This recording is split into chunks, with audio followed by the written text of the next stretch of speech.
La dara lil mar'i ba'dal mauti yaskunuha ila allati kana qablal mauti baniha.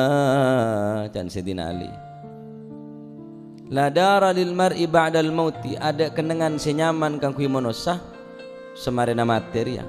Kenangan semaren mati artinya kuburan.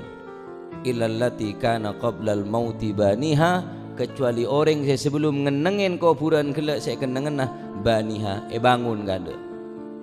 Wa in banaha bi khairin taba maskanuha, mun bangun kelaban kebagusan taba maskanuha, maka kenangan kelak bakal teti kenangan sesai. Wa in banaha bi syarrin khaba baniha. Tapi sebaliknya mun bangun kelaban kecubaan, kelaban kemaksiatan dan kemungkaratan, maka kenangan kelak bakal teti kenangan sena kowe.